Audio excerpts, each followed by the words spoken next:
L'école, c'est avant tout un espace, un lieu où on doit tester, prendre des risques, se planter, mais surtout réessayer.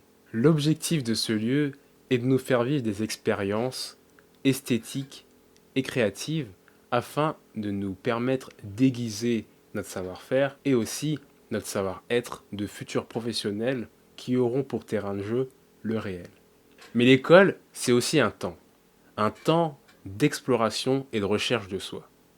On y développe ses centres d'intérêt, mais on construit aussi son avenir. Et les deux sont très liés. Surtout dans un parcours artistique, le développement de l'univers plastique et la personnalité sont pratiquement indissociables. L'école nous donne les outils, les clés pour développer notre pensée, notre culture et notre démarche, mais il est évident que c'est à nous d'aller plus loin, mais surtout d'aller vers des choses qui nous ressemblent. Au fond, cet espace et ce temps qui nous sont offerts sont une opportunité, celle de faire.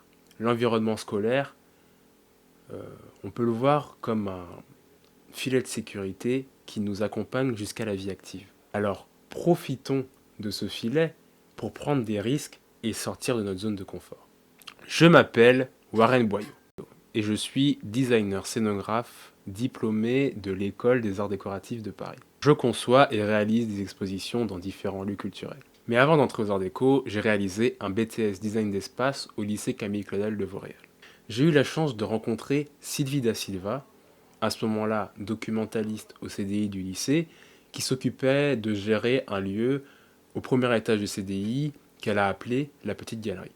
À ce moment-là, la Petite Galerie était un lieu d'exposition qui accueillait des artistes d'horizons divers, des danseurs, des photographes, des peintres ou encore des illustrateurs.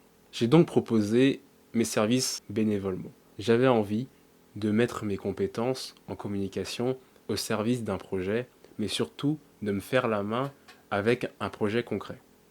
J'ai donc commencé par retravailler l'identité visuelle du lieu pour qu'elle soit reconnaissable dans l'école. Donc j'ai développé un nouveau logo, une nouvelle charte graphique pour les affiches, les flyers et les cartons d'invitation. Pour alimenter le blog, je réalisais des petites vidéos qui avaient pour objectif de garder une trace de l'ambiance du vernissage, mais aussi d'offrir un témoignage de l'artiste exposant.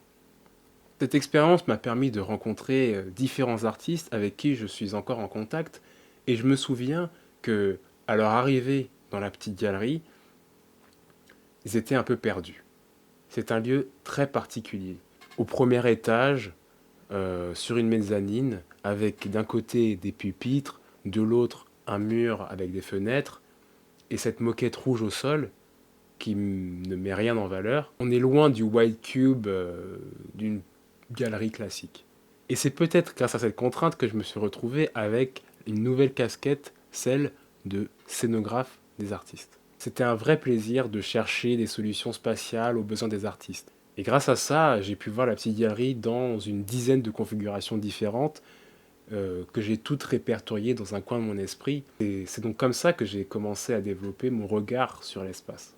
Finalement, ces expériences auront été aussi déterminantes que ma formation. Elle m'a sûrement ouvert des portes, puisque j'ai pu apporter ces éléments à mon dossier de projet. Ça m'a permis de montrer la singularité de mon profil et faire la différence par rapport à d'autres candidats, en plus de montrer une réelle motivation. Eh bien, j'espère que ce témoignage vous donnera envie de tester de nouvelles choses. Sur ce, je vous souhaite une bonne continuation et vous dis à bientôt.